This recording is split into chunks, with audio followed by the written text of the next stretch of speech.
Painting up some black duck decoys. How about that? I needed some black duck decoys. That's what we're doing this afternoon. Prepping decoys, guys. Lucy, stop your barking.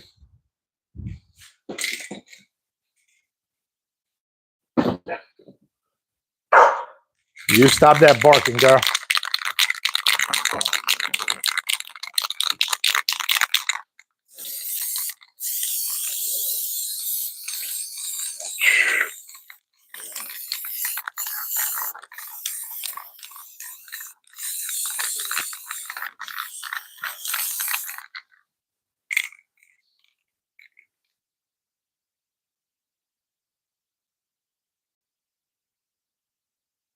There we go. Get y'all a little closer. How about that? See. Go ahead. Paint these up. Get that red off the head.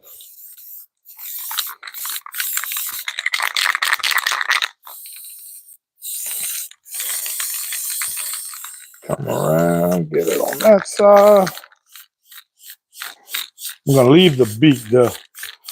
Go ahead, leave the beak. A little bit of white on the front. Lucy, you want to be on camera, Lucy? That's what it is. So what we're doing this afternoon, guys, we're prepping decoys.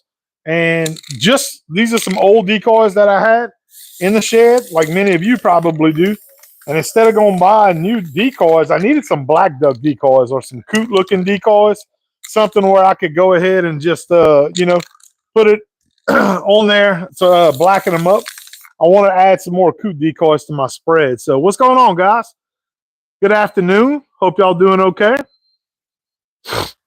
Hope everybody's doing good. Thanks for hopping in. I'm just at home prepping for duck season, guys, here in Louisiana. We're a couple of weeks away from our start, and what I'm doing is I'm just painting up some old decoys that I had because I wanted some black ducks and some coot decoys, some more coot decoys to add to my spread. So this, what I'm painting up right here, this was some old redhead decoys I had. These were some game winners from Academy. Just some cheap decoys, but instead of going out and buying new ones, went to the dollar store, got some spray paint, and we just painted them up this afternoon, kind of touching them up. So I'm a big fan of coot decoys in my spread, man. I find that they work really well here on the coastal marshes of Louisiana for sure. We get a lot of grass. We tend to get a good bit of coots in the area that come in. So hope y'all doing all right this afternoon. Hope everybody's good. How's it going? Let me know where y'all from if you're hopping on, if you're coming in to say hello. And do y'all duck hunt? I'd be interested to know, do y'all duck hunt at all? So, and if y'all could hear me all right, let me know. I got a new little microphone that I'm trying out today too. I figured I'd hop on YouTube Live. This one's good. I'm going to walk over, let it dry.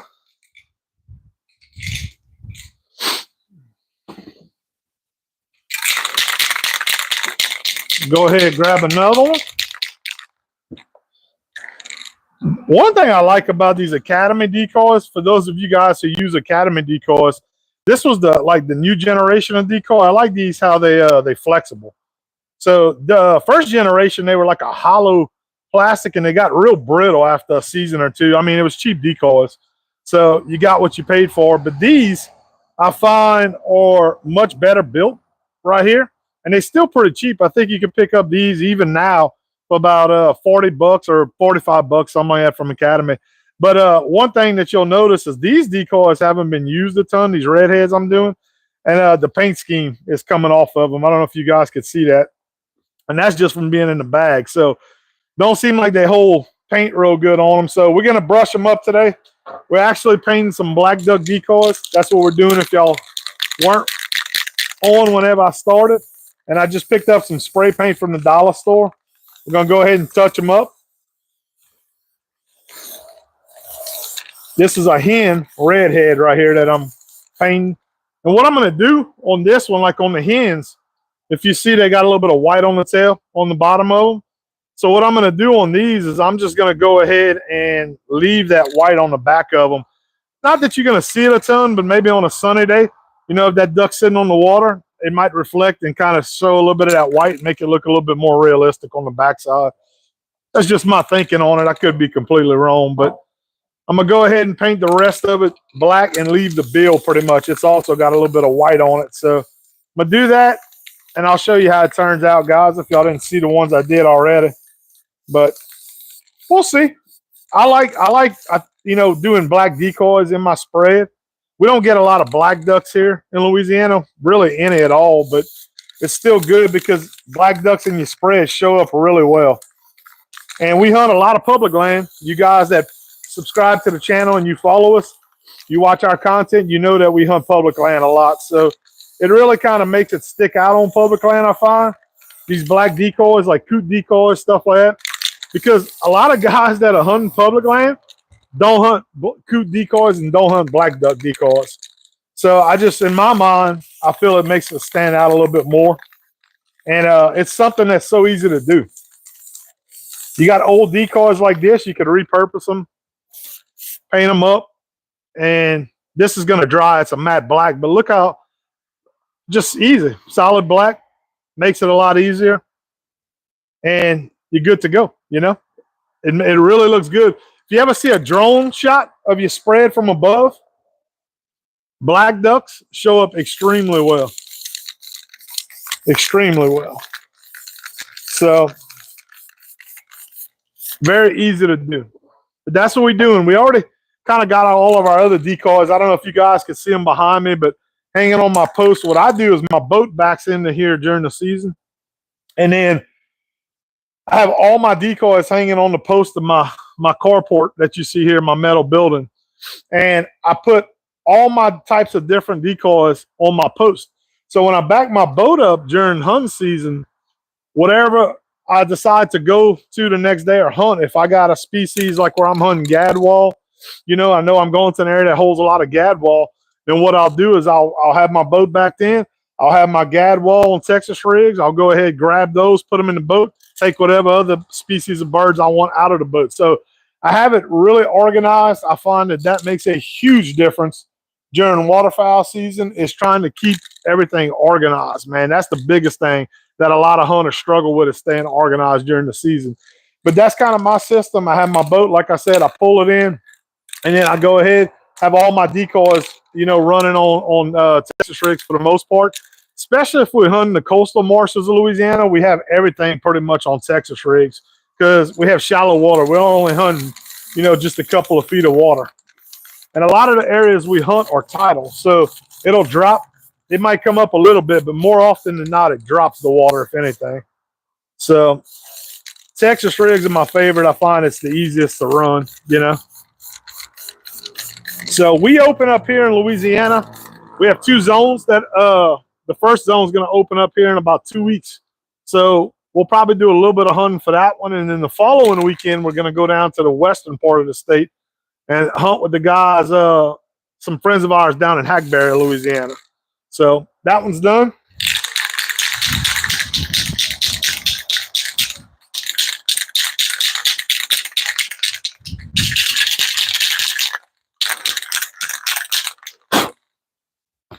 So this is the last one of the redheads I got. So this was a hen, another hen, redhead. And you can see same situation with this game winner decoy, paint's coming off of it. So I can tell you, if you're looking for decoys, the game winners are good value-wise for the price, but the paint scheme is what you're going to have to worry about. You know, I love the flexibility of them, and they seem to be realistic looking. It's a pretty good looking decoy, but paint is something you're going to have to worry about if you're rough on your decoys. Like us, public land hunting, bringing them in everywhere, you'll bang them up, that's for sure. But these, like I said, really hadn't had a whole lot of use on them. This is just from being stored in a bag. These were all not on Texas rigs, so that's why they were stored in a bag. We used to hunt some deeper water, and I had one of those big giant decoy bags, slot bags. I'd put them in there, or just, old school bag, just throw it over your shoulder, walk in that spot. Little cheap decoy bag. Get that head real good, kind of cover up that red that they got in it, a little bit of brown. Probably breathing in all the spray paint fumes right now. So if I get a little loopy on camera, guys, y'all bear with me. It's the spray paint. I promise you. But let me know where y'all from. If you hopping in with us, let me know where y'all from. I'd love to see. Let's see. How's it going? Hello. Glad to have y'all, man. Let's see. Welcome to the live chat. Yep. Let me know where you're from if you're watching. All you doing is hanging out with a fellow duck hunter, painting up some old decoys. That's what we're doing this afternoon before we get ready for the football game, college football game tonight. We're here in Louisiana, so we're LSU fans. So if you're an LSU Tiger fan, let me know. We got a big game tonight against Texas A&M. And if y'all waterfowl hunters, which I'm sure that's what caught your attention if you've seen the live, let me know where you're from and where you hunt. Be interested to know. So, but what I'm doing, y'all can see it right here. Let me show it without getting paint on my hands. So what I'm doing, like on these hens, I talked about leaving that white on the back side right here, just to have a little bit of flash with all that black that you see. And then also I'm leaving the bill. So the bill has a little bit of color on it too. So from above, it looks more realistic. It's just not solid black, but nothing wrong with being solid black for sure. It tends not to bother them, but I just thought it might leave a little bit more realistic look to it. So there you go. And I like these redheads. They're a little wider, so they show up good. And while I'm painting my decoys, I'm also painting my stool that I got them on too. So I'm doing double spray painting. Now this is dollar store spray paint. I've used it before. It holds up pretty good. I don't know. I'm sure they got better brands out there, but hell, I don't know if y'all looked at the price of spray paint lately, guys, but it is freaking expensive. Even the dollar store stuff's $6 a can, Years ago, I remember we could buy spray paint for about $1 a can, $1.50 a can. Them days are over. So, but let me know too, do y'all do this type of stuff? Do you take your old decoys and kind of touch them up or change them to a different species, any of that type of stuff? Or do y'all just throw them away when you're done, maybe donate them to somebody, go out and buy new decoys? I do a little bit of both, to be honest with you. I just didn't want to go out and buy more black or coot decoys, so I figured those were easy enough to get done, So there you go. So those of you who mentioned this too, so those of you who are maybe seeing this on live right now, if you don't subscribe to our channel, then guys, follow us, because we have a lot of waterfowl content. We have a lot of fishing content we do during the summertime. Just a lot of outdoor content here in Louisiana. And we also, our main thing is we have a waterfowl themed podcast. So we have a lot of special guests on the show with us that are big names in the waterfowl industry. And if you haven't checked that out yet, go check it out. It's Last Stop Waterfowl Outdoors Podcast. We have been going full throttle lately with the podcast. Had a lot of big names on the show lately. And if you enjoy waterfowl content, then go check it out, guys. Hopefully you'll enjoy it if you give it a listen. So that one's done. So now I'm done with the redhead that I had, the redhead species. Gonna go ahead and let them dry. I got them on the table over here drying. And what I'm going to do is I'm going to switch. I had some decoys that I picked up at a garage sale. I'll show you guys what they look like. We'll paint them up as well. So a lot of times I'll have people reach out to me and they say, man, it's expensive to get into duck hunting. And it can be expensive if you are starting fresh. But I tell people all the time, I say, hey, if you're looking to get into duck hunting, man, a great place to start is Facebook Marketplace, any kind of like Craigslist, that type of stuff, or garage sales. That's another great thing. So this is a good example. I picked up these, which somebody painted at one point, it looks like, but they've been sitting a while, and it was in a shed. I picked them up at a garage sale. I said, hey, they were on Texas rigs. I said I could go ahead and take these and paint them up, whatever I want to paint them. So looks like they had maybe took some mallard decoys. These are old hot buy mallard decoys. I think these were greenhead gear, if I remember right. Whenever these were out, yeah, greenhead gear. That's who made these at one time. They're a little bit smaller mallard, but somebody must have took these and painted them already at some point and tried to make like it looks like maybe a diver duck, like a blue bill. It's got literally a blue bill on it. So back like a diver duck, something like that. So anyway, I picked them up at a garage sale for $5. I think I paid for it for the whole set with Texas rigs, and they've been sitting in my shed, never used them. So what I'm gonna do is I'm gonna go ahead and take them and we'll paint them up and make some coot or some black duck silhouettes with them. We'll just continue on what we're doing. Now this one, let me see if I can get it unhung. This one looks like they had tried to, what y'all think, guys? They tried to spray foam it at some point? Maybe put some, maybe, you know what? Maybe put something in it. I don't know. Spray foamed it, checked it out to see if it was working. Kind of crazy. I guess, well, yeah, I guess I could still use it. The latch is closed, so there you go. I think we'd be okay. I was thinking we might have to throw that one away, but we might keep that one. So anyway, if we could get some use out of it, we'll use it. So we're gonna take it off this Texas rig. We'll take these off, and then we'll go ahead and paint it. Might have to start a new can of spray paint. Let's see, boy, some of these rigs. Look at the loop on this thing. I hate when decoys, especially cheap decoys, tend to do this. But the loop is so small on the decoy itself when you're trying to slide these Texas rigs through them. And a lot of times on a cheaper decoy, you won't have multiple anchor points. You'll only have like one. So I don't know if y'all ever noticed that, especially if you're new to waterfowl hunting. And what I mean by that is on that keel, if you look at the keel, there's one anchor point just right here on the front.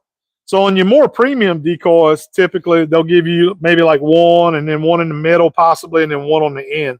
So cheaper decoys, that's something you get a little bit less for what you pay for them, but you pay less. Makes sense, I guess, huh? So anyway, let's try to paint this one up. We're going to put our Texas rig off to the side. Not too dirty, anything like that. I think the paint would hold. Yeah, we're going to need a new can of paint here. But let's paint it up. This one, we're going to have to go solid black because I don't like that blue on the bill. How about that? Maybe we might leave a little white on the back. Let's see how that looks. Let's see how that looks. Yeah, running out of paint. Let me get another paint can, guys. Throw this one in the trash can, and we'll get another paint can. How about that? Let's see what we could get. You got to shake them, get that little ball in that paint can going, get a good spray. So I got on this string of decoys, I got 1, 2, 3, 4, 5, 6, 7, 8, 9, 10, 11. So about a dozen. They had a dozen on here, it looks like. And it looks like they're all pretty much those hot body mallards except for a couple. Maybe there's a few different species, it looks like, in there. Shake it up. Make sure I don't spray myself. How about that, huh? All right, here we go. So we're just going around. We just give it a good coating.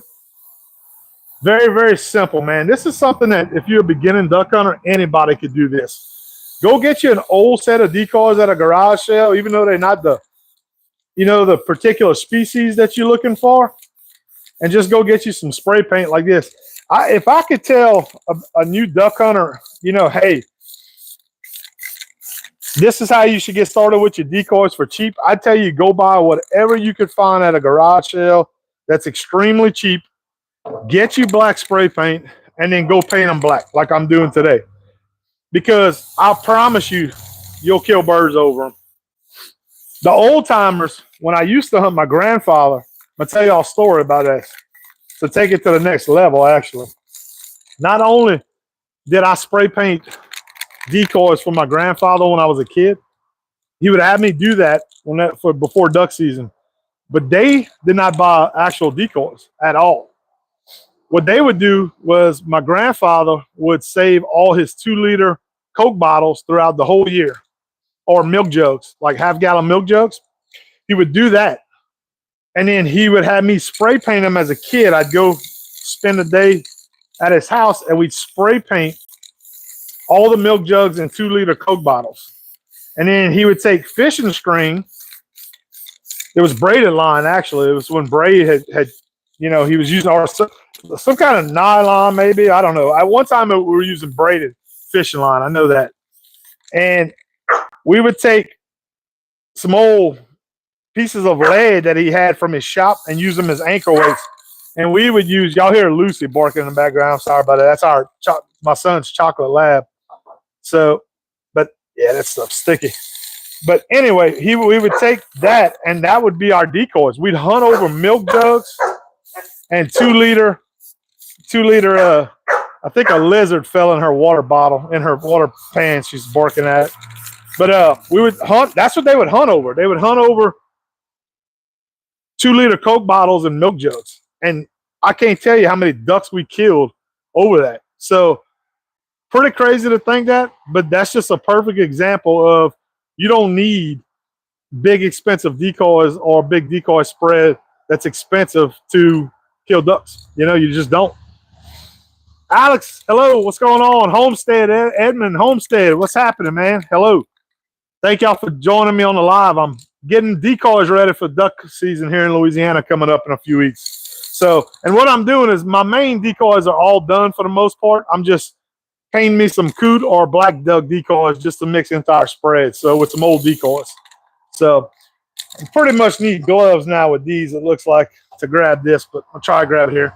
There you go. That's the one that I showed y'all that had the back cut open on it. Looks like it stays closed. It holds up. It'd be a good idea on this, and this could have been what they were doing. I don't know if you guys ever heard about the weasel ball deal. Where the old weasel balls that you'd see like at Cracker Barrel, places like that, you could buy them. They used to have them at fairs and carnivals and stuff. You could win them. But it was like an old feathered tail or something on a ball, and it would roll around all over the floor. It's kind of, I don't know if you guys know what I'm talking about or if I sound crazy, but anyway, you could get those on Amazon. And several years ago, I did a deal like that where I cut a decoy open and I put a weasel ball in there with spray foam. That could have been what they were doing right here, actually. And it would create a motion decoy. That weasel ball would bounce around in there, but it wouldn't make any noise with the foam in it. And then it would move on the water like a motion decoy. It would just keep moving. So that could be what they did right here. But it ended up turning out pretty good. And these are wet right now, so they're a little bit glossier than what they're going to be. So grab another one. I got a whole pile of them to do. So, but do y'all have any crazy stories like that? Hunting over milk jugs or anything like that? State of Maine. Man, how's the weather in Maine right now, Edmund? Is Edmund your first name? I'm assuming it is. And how's the duck hunting up there, Edmund? Are y'all open? Are y'all getting ready to open? I would assume you probably open for your season by now. I'd be interested to know. And what kind of species do y'all mainly harvest over there in that area? You know what? I was going to say, I may leave them on the Texas rig, but that's not going to work because I'd have to have them hit each other. So this one, if you look at it, this is a different species on this stringer that I got at a garage sale. So it's different than the other one. It's got a longer bill. Looks like a mallard though. Yeah, this is Herders. So this is Herders is actually Cabela's, a Cabela's branded decoy that they sell in their store. So it's a small decoy, but it looks like they tried to make a diver with it, whoever painted over it. It was originally a mallard. So let's see. State of Maine, part first name. Okay, part first name, part last name. Got you. That's cool, man. That's a cool username. But hey, let me know. Do you waterfowl hunt in Maine?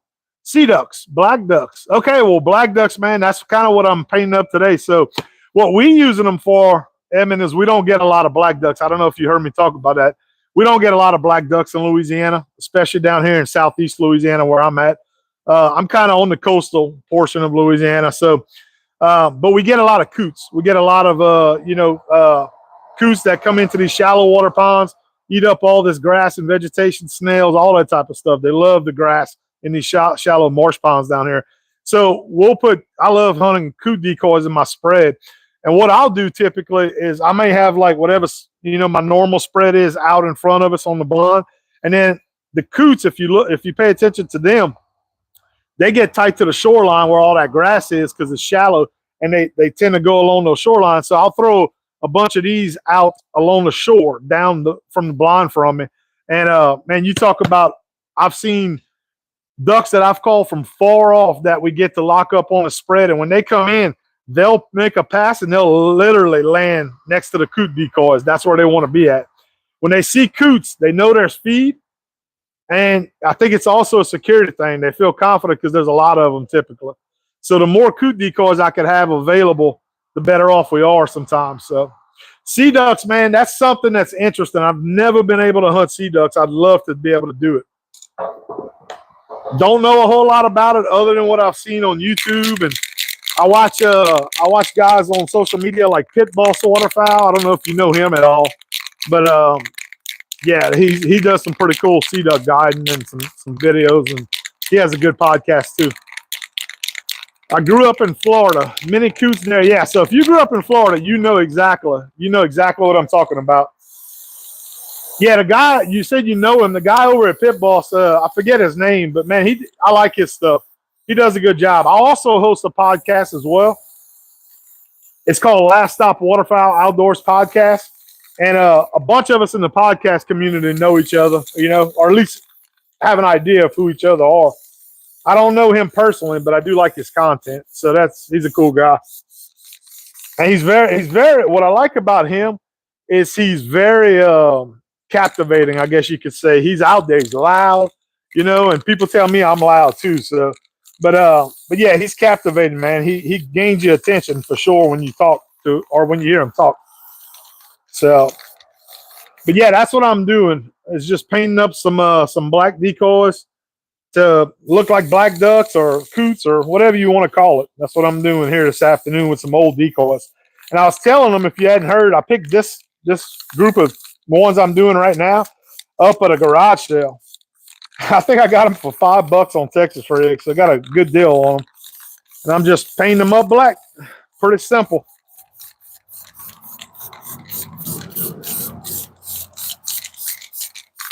Man, how was the duck hunting in Florida? I'd love to know that too. You do know him. Yeah, yep, sure do. Jeff Coates. He's a great guy. That's right. Jeff is his name. That is correct. He seems like a great guy, man. Most outdoorsmen are good people. I've learned that, through the years. Been doing this a long time, man. I've been in a duck blind. Started out with my dad, my grandfather, and I've been doing this a long time. Now I got two boys. I got a sophomore in high school that's been with me, dragging him through the woods since he's 5 years old, and now I got a 10-year-old that's getting interested in it too. So we make a big push every year, man, with our stuff to educate people on waterfowl hunting, and especially new hunters coming to the that's Lucy. That's my 1-year-old lab, and she's chasing a lizard around the backyard. I'll turn it around so y'all can see her. How about that? Let me turn you around for a second so I can keep it balanced. Say hello, Lucy. That's Lucy and Rue. That's my two babies right there. So Lucy got a new toy. That's the football she's playing with on the rope right there. So she actually is my son, my oldest son. That's his dog. And he picked her up last year, got a great deal on her. And he's been working with just kind of self-teaching, training her. And this year is going to be the first year she actually gets a little bit of blind time. So we'll see. No professional training, but all amateur. But she's pretty good. She has a good knack for it, it seems like. So we'll see. You never know till you get them out there. But there you go. Pretty simple. On these, I just painted them all black. I didn't leave anything. I didn't like that blue bill that was on the front of them. So there you go. Let's see. I was very young when I lived there, surfed, got you, and fished. Yeah, man. I hear you. What age were you when you started duck hunting, if you don't mind me asking? Jeff's a great decoy carver. Yes, I've seen some of his stuff on social media. He is, man. He's really good. Man, I tell you what, I had the opportunity recently, this season of our podcast. I had a gentleman, a friend of mine here from Louisiana, met a gentleman in his mid 80s that is a legendary decoy carver up in the Dakotas, up in those areas, and they are up around those areas. And he had him on the podcast join us, and the gentleman, not only has he been waterfowl hunting for that many years, he's now in his mid 80s. He also wrote articles for Outdoor Life and some of the big waterfowl publications throughout the years. So he has a lot of knowledge in the waterfowl community, a lot of history in the waterfowl community. And I tell you, man, it was an honor to have him on the podcast with us earlier this year in this season. So I'm now in season 8 of my podcast. So we've had quite a bit of conversation through the years with people. All right, this one's done, guys. We're gonna go ahead and put it up on the table. And I'm spraying these a little thicker. I have 3 cans of spray paint, but I may need some more after it's all said and done. I might not have enough to do all these. So not a bad deal though for $5, huh, guys? $5 for 12 decoys on Texas rigs. So this is all right, so this is another one of those. No, this is a GHG. So all these decoys on this strap are all different. They all different brands, it looks like. Probably just whatever they had, they painted them up, tried to make them some diver decoys. And yeah, GHG. Now, this is a resting, looks like more of a resting style, so pretty cool. Let's see, I started duck hunt the first year they outlawed lead. Yeah, hey, believe it, I'm 45 years old myself, so I remember hunting with my dad. We were still shooting lead. So I remember those days well, man. And, people ask me now, they say, how was it shooting lead? I said, well, I was a kid, so I didn't really know at the time. I didn't know the difference, but I'm 62. Yeah, so you really remember those days, when when lead. But I was a kid, but I could tell people this. I say, I remember that whenever you shot birds, you dropped birds. If you had a decent shot and they were in your face in the decoys, there wasn't many cripples. I don't remember as a kid having a whole lot of cripples. Like my dad, when they would shoot, my dad was a really good shot, but when my dad would shoot and they folded those birds, there was no follow-up shots typically. I remember that really, really well. And I remember as a kid, me shooting, I started out with a crack barrel 20 gauge. So you had one shot, And I remember I knew I wasn't a good shot. I was just pretty much, putting it up in the air and trying to do the best I could to aim and shoot. And when I would drop one, I just remember thinking to myself years later, that had to be the lead. That had to be just, that lead cutting through those birds if you even got a couple of pellets in them. So lead was definitely lethal. I'll say that. But we talk about that in conversations all the time now with, steel, lead, the good old days. People talk about the good old days with lead and so on and so forth. But I'll tell you, man, not tungsten, but bismuth. Bismuth is just as lethal, in my opinion, from what I've seen. And I've used bismuth quite a bit, still use a little bit each season. I like Boss shot shells a lot. When Boss came out, I think they kind of changed the game and made it a little bit more affordable for people to afford bismuth. And I really like their shells. And it's lethal. I'll say that. You shoot a bird, you make a good shot, ethical shot on it, it's going to fall. And you're not going to have to shoot cripples, So I do believe in bismuth. I think it's really, really a good thing if you're a serious waterfowl hunter. Do you have to have it to kill birds? No, I don't think you have to have it. You could get away with steel. Steel's actually come a long way. It really has. Steel, I tell people that all the time too when we're talking about shot. If you hunt, you get most of your shots 30 to 40 yards in, steel's going to be just fine with the velocity it produces nowadays. But once you get outside of boy, Lucy is fighting with a lizard over here in her water bowl, and it's giving her all kind of trouble. So I apologize for the barking, guys. But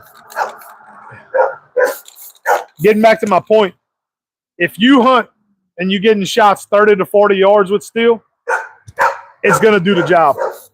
It's past those distances, I'd say past 40 yards.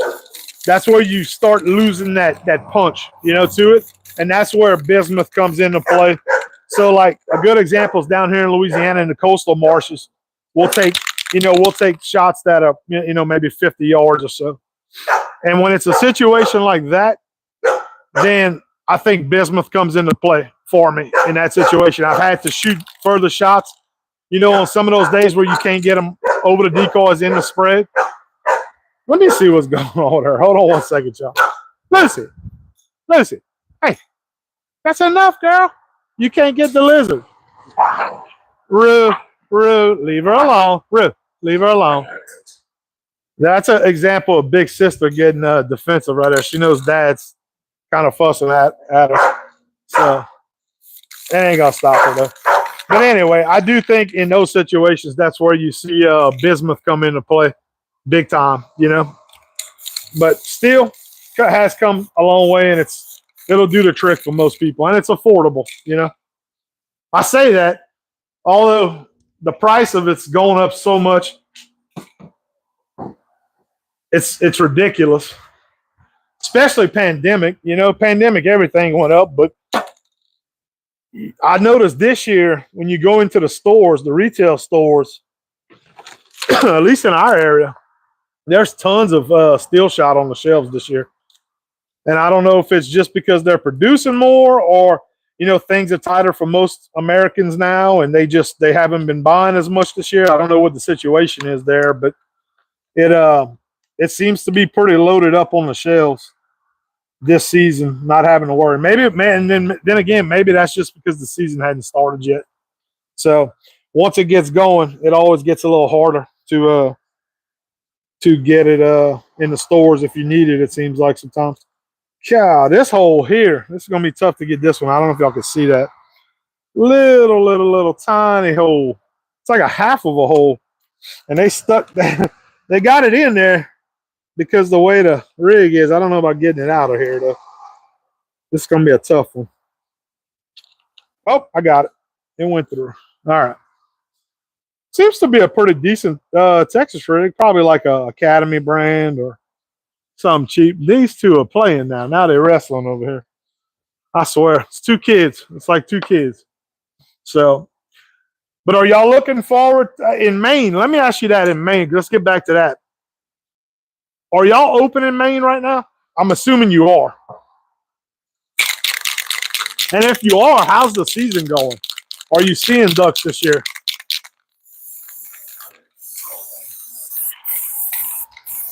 Two kids wrestling over there. Let's see. I got to watch the time, guys. We got our LSU Tigers playing here in a little bit. I got to go watch that. We're cooking a gumbo here tonight in Louisiana. What's crazy is we had our first little cool front of the year the last week or two. Been pretty nice. It was been in the got down to the upper 40s in the evenings. Or I'm sorry, in the mornings. And then all of a sudden this week it was in the 50s in the morning for a brief amount of time. And then today we hit 90 degrees here in Louisiana. So it's like we went from summer to winter with a cold front that came through. And then there's no fall in between. We went right back to summer, it seems like today. So kind of crazy. Mosquitoes like crazy over here. See, like this one, I'll probably leave. I'm going to show y'all. I'll probably leave a little white on this one. I like the way it looks. What y'all think? You got your black, and you got your white up on top, like the wing. A little bit different color there. So I kind of like that. I think I'm going to leave it. I'm going to try to leave it dusted right there now. Let me catch that corner here. I want to get paint on my good phone. Get that on the lens. We'll never get it off. So there we go. But yeah, I think I'm going to leave that. We're going to go ahead and dust the bill. Change that old blue. That's a gaudy blue. Whoever painted this. I don't like it. So we'll go ahead and hit that, but we're going to leave the white. Looks good. The white looks good. There we go. There we go. Boom. That's done. There we go. And it looks shiny right now because it's wet, of course, but there you go. Got your white up on top. I like that. If I could do that on a few more, maybe mix it in. I think it looks good. Oh, get right there under the bill a little bit. There's some blue up underneath it. So go ahead and put it drying. I'm running out of table space now. Let me move this stuff over. We're going to let these dry tonight, hopefully. Then tomorrow, the game plan is we're going to pull out motion decoys, kind of prep those, get them ready. Probably charge up batteries on those. What is this? This is a teal. This is a green headgear teal, this one, so it's small. But got the white. That one they got a little bit fancy with. They put some black on, mixed in with the white, it looks like. So, but there's that gaudy blue again. That's an ugly blue. More like a purple. But hey, so green headgear, a little bit more expensive decoy back in the day. And I talked about this, how on cheap decoys, you typically get one tie off spot. So that's a good example. These were probably a little bit more expensive, but you have one here, and you also have one here a little bit higher, and you have one on the back. So those of you who are getting into waterfowl hunting and you're talking about cheaper decoys, just be aware that, you know, that's a one tie off point. Probably don't even matter to you, most of you, if you're starting out. But what I like to do is I'll mix up my decoys and more experienced guys that have been in, you know, doing this for years. Some of our decoys will be tied off on the front. Some of us will tie some of them off on the back to mix them up. And therefore, they're not all turned in the same direction when they're floating on the water. So that's a little tip for you new guys. So if you do it like I talked about, you'll notice, or let's just say you tie them all up on the front. Let me make sure I'm clear on that. So if you put them out on the water and there ain't a whole lot of wind, or even if there is a whole lot of wind, what's going to happen is they're all going to be facing the same way. All your decoys will be facing the same way. Well, that's not realistic looking, right? When you look at ducks from above, all the birds are moving different ways. They're, you know, positioned different ways. But if you tie some off in the front, anchor them down, and then you do some on the back, what it'll do is it'll swing. And you'll notice that the decoys are all different directions based off of where you anchor them at. So it makes it more realistic, guys. And that's what it's all about. We're all about trying to fool the real ducks, right? So you do a little trick like that, might pick up some, might help you out, finish off a few more birds that way. But it definitely works, and it definitely looks more realistic. So let's see on this one how tight it is. Oh, that one was easy. We got it off. Good old green-haired gear. They had some good holes on those. So we're going to go ahead and spray it up. Might leave a little bit of white again. Let's see how it looks in a second. How about that? These are kind of dirty. I should have probably washed them. At least the underneaths are dirty. So hopefully the paint holds on them. But I'm spraying them kind of thick, so hopefully they do. There we go. Get that head. I'm going to leave that white, and I'll let y'all be the judge if I should leave it or not here in a second. Let's get the backs. How do y'all do your decoys? I'd be interested to know, those of you who are on with us right now. Do y'all slot bag? What I mean by that is, do you put them in a bag? Do you put them on Texas rigs? Or what's your favorite? And what do you do where you at? Because I've done them just about every which way you could do them. And I'll choose Texas rigs any day of the week if I can. Just because it's easy. It's easy to throw them out. It's easy to hook them. Yeah, I think the white looks good. Let's dust them just a little bit. They got a few little spots that are chipped, it looks like. There you go. Let's see. Good. Get on those tail feathers, because that's where you're going to spray my finger. That's where you're going to have a lot of abrasion. All right, what y'all think there? You like the white? Let me know. I think the white looks good. Don't know what species it is, but hey, if it was a coot, it'd have a little bit of white right here on the bill, actually. But overall, looks pretty good. Maybe hit here. I almost sprayed y'all, guys. I leaned it toward the camera that time. That'd have been bad news for my camera. Wife wouldn't have been too happy. I couldn't see my screen because I had paint on it. All right, let's put it with the finished ones. So what I'm realizing with these birds that I picked up at this garage sale that I'm painting is that they 100% were a refurb job for whoever had them, because they're all different species, brands, duck. Well, they're all mallards except for that teal so far. Different. This is even got different Texas rigs. I remember these at Cabela's. They sold these. I think it was Cabela's brand, had a little weight on it.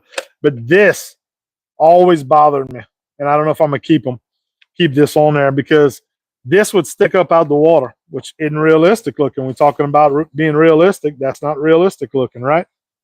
So let's see here. Yep. Don't know about that one, but we'll see. We'll worry about that later. I don't like any decord string showing on the water, sticking up, because if you, I say that, but I guess if we get them that close to where they can see that, they probably done at that point anyway, right, guys? If we shooting well, they're done. Maybe I think we give them too much credit sometimes. They have the brain. They have a brain that's the size of a pea, they say. But man, I tell you, they sure act like they're a lot smarter than that. So if y'all are kicking off your season, guys, let me know where you're from. And if you guys got to get out there yet. And if y'all see me on lives or on the podcast, any of that type of stuff, you'll hear me use that term. That's a Southern thing. You guys, I say it all the time. Sorry about that. Y'all, you could probably play a drinking game with the amount of times I say it. You'd be feeling pretty good by the time it's all said and done. See, now this hole is very small for this decoy. Come on. I hate these Texas decoy rigs. These particular ones, I hate them. Never did like these. Still see them in stores sometimes. Come on. I'm struggling with this one, guys. Y'all might need some help on this one, huh? Let's see if I could go at a different angle on it. Well, I may just have to put it down, huh? Go to the next one. Come on, buddy. Yeah, I can't seem to get the... Oh, I'm so close. But I'm tearing up all the plastic on. Yep, we're going to move on to the next one. I hate those decoy rigs. And this is another one.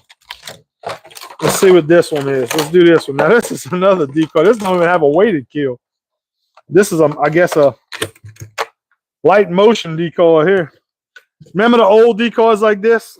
Some of you may remember. No weight in the kills. Look at it. It's hollow. You can see my shirt through it. But talk about move on the water. Problem with these, though, is what would happen is you throw out your decoys and they always land like this. They never wanted to land upright.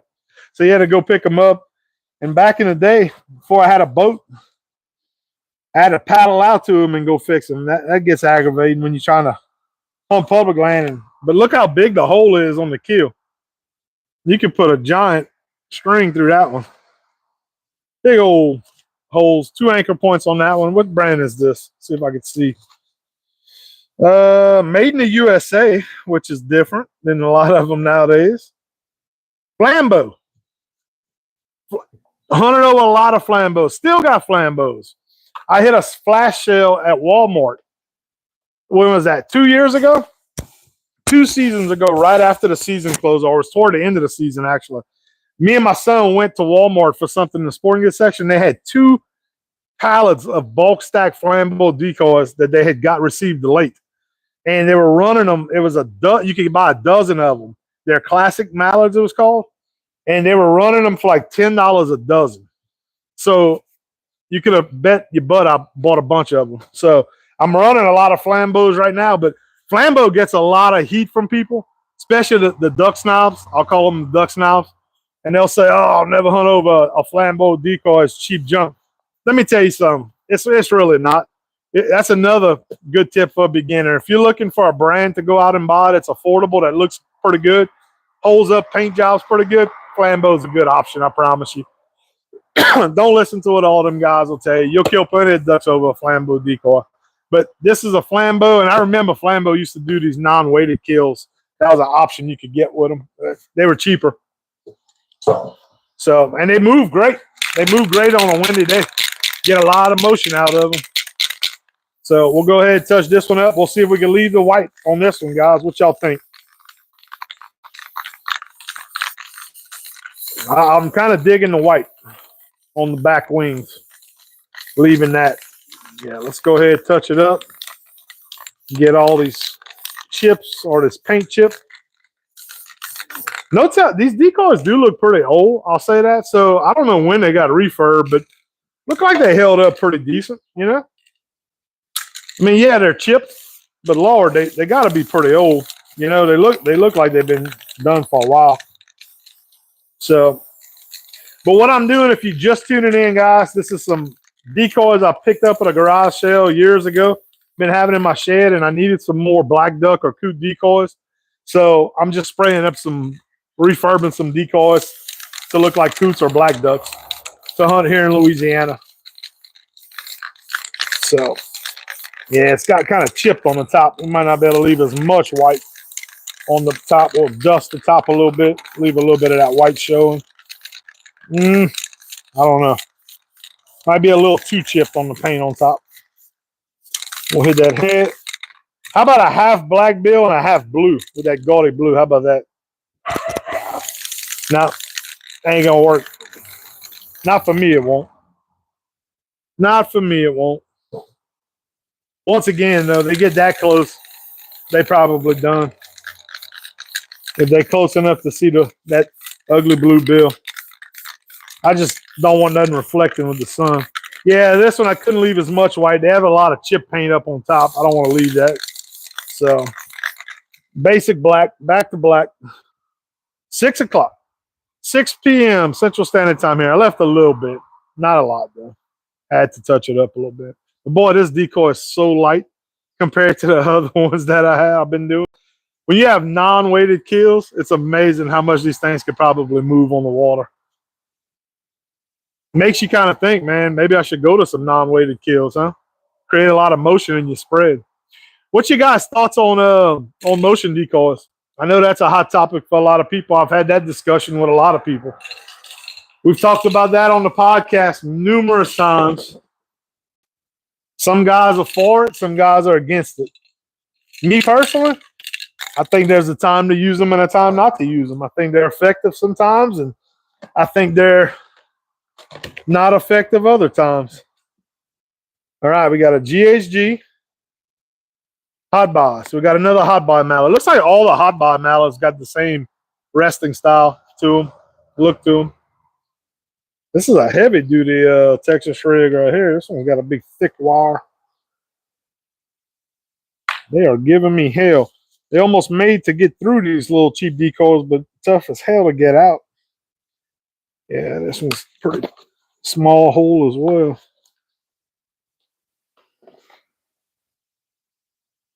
Come on. There we go. We got it. A little bit of force. Got to show what's up, huh? I have to pick these up so my kids don't run over them with the lawnmower. Oh, look at here. Another one. There we go. Got another one with the cut open back in the spray foam.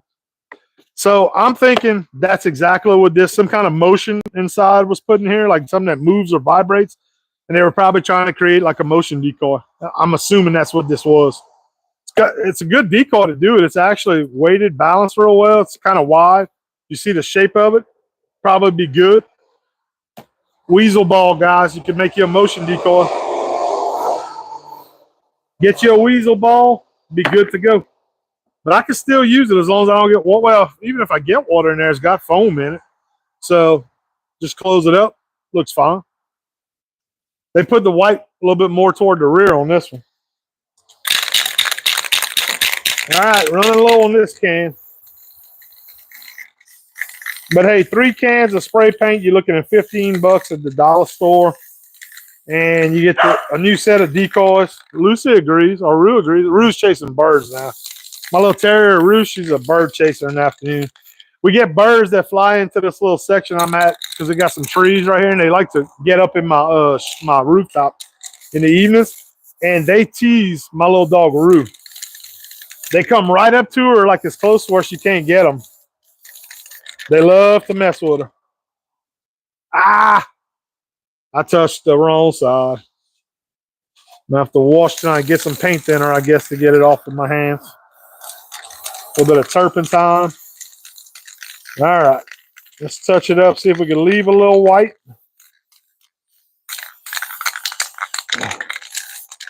They put the white toward the back on this one. Looks kind of weird, but we'll leave it. I don't think a duck's gonna know the difference there. What y'all think?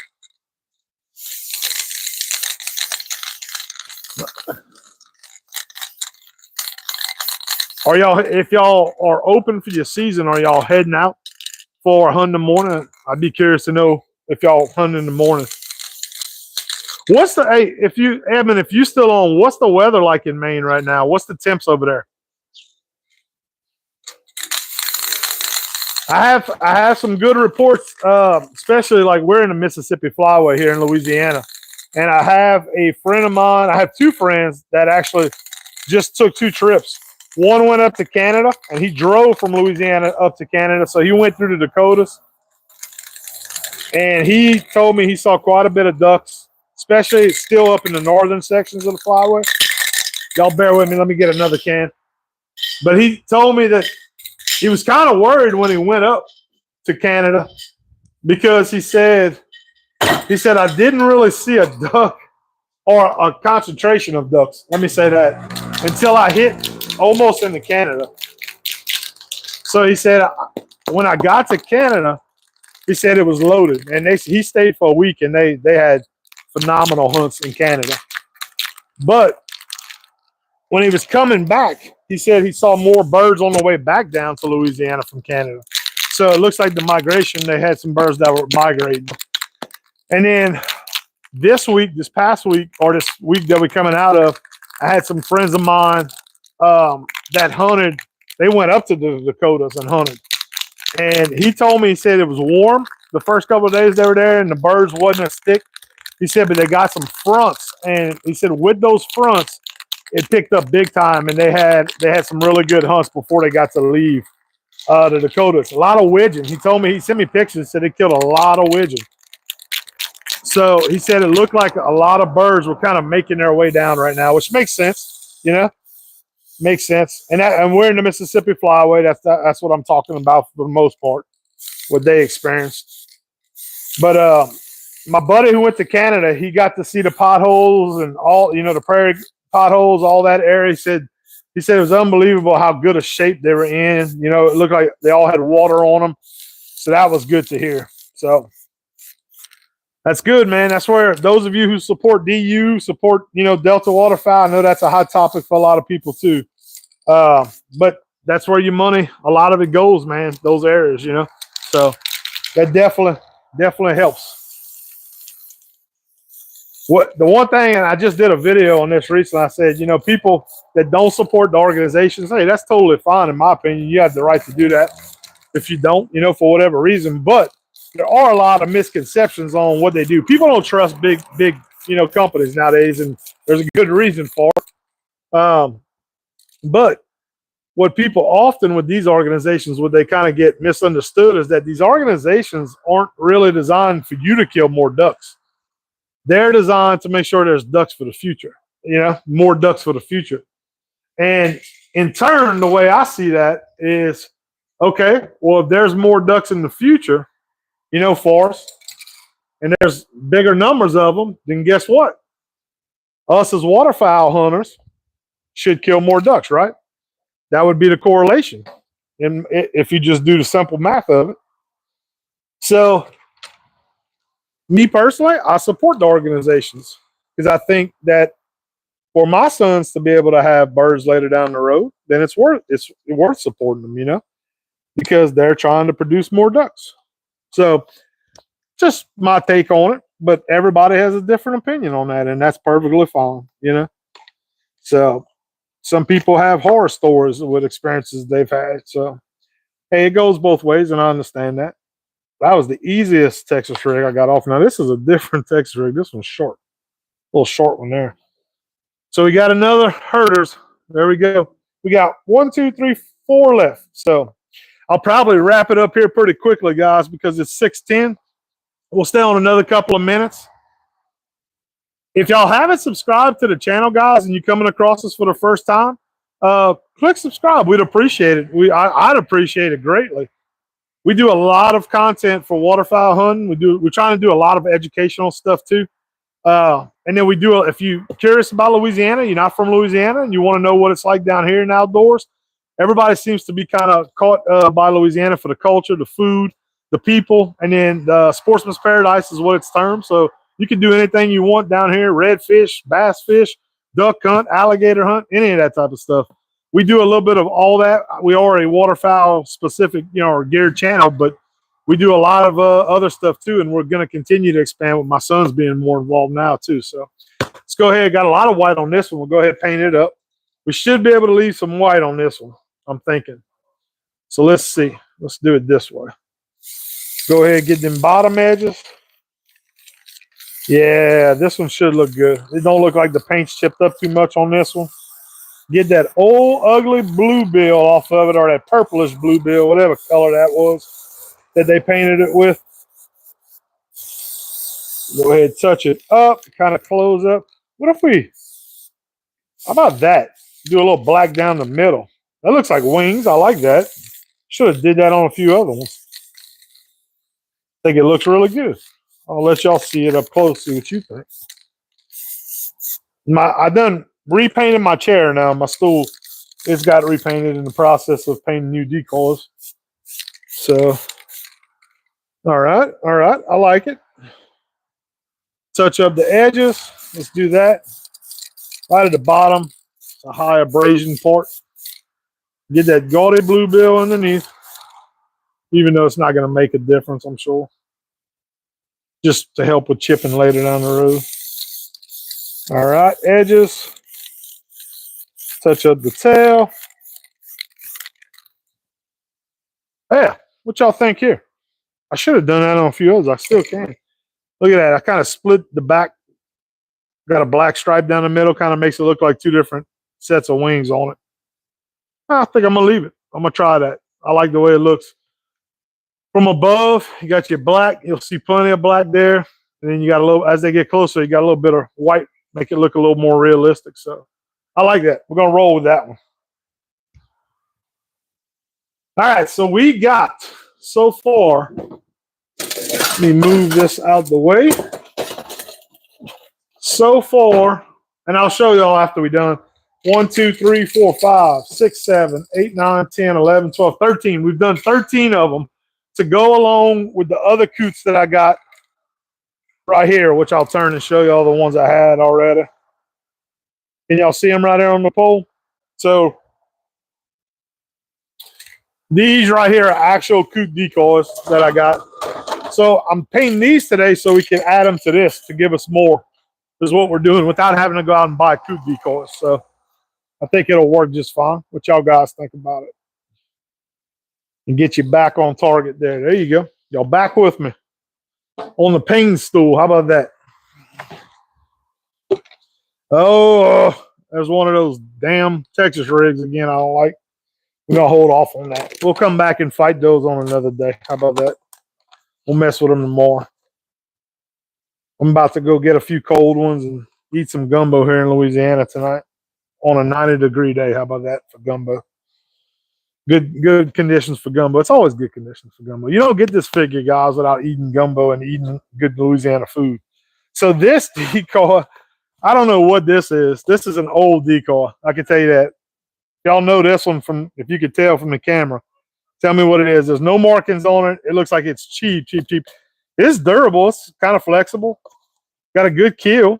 Look at a anchor point there. You could hook whatever you want on that one. So got a good painted white back again. We should be able to save some of that one. So we'll do this one and one more, and that's going to be it for tonight. But I'll show y'all all of them as soon as I do these two. show y'all what we got to add. Let me know if you think it works. I think it'll work.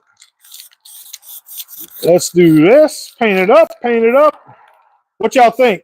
Black stripe through the middle? I think so. We're gonna break it up a little bit. How about that? I like it. More black paint. I need to wear gloves for this. I should have done that to begin with. Paint it, paint it, paint it. I guess that high school art class I took came in handy because it's paying off now. I never knew I'd be painting duck decoys. Well, I probably didn't know that in high school. We used to do what we had to do to hunt. Yep, there we go. All right. Touch it up. I have no idea what brand you are of decoy. You look old as all hell. But you've made it. Whatever brand you are, you've made it. I could hear my son in there. He's probably getting hungry. He's ready for supper. He had a football game today, so he burned off some energy. All right, so there we go. So there you go. There's the top, guys. I like that stripe down the middle. I think I'm going to go back and hit those other ones I did earlier on that we were able to save the white. Wasn't too chipped up. So, yeah, looks really good. All right, so Mr. No Name Decoy, you are done. We'll let you dry. Hopefully it's not too wet tonight, too humid here. These things could dry out pretty good. I think we will. We've been having sunshine, quite a bit of sunshine. All right, so now I'm down to the 3 I hate as far as the anchors go. Let's see if I can get one of these off, and we'll wrap it up with y'all. That way I'll show you the finished product on all of them. Let's see if we can get it through there. Ah, they such a flawed Texas rig the way these are. Almost impossible to get through these holes.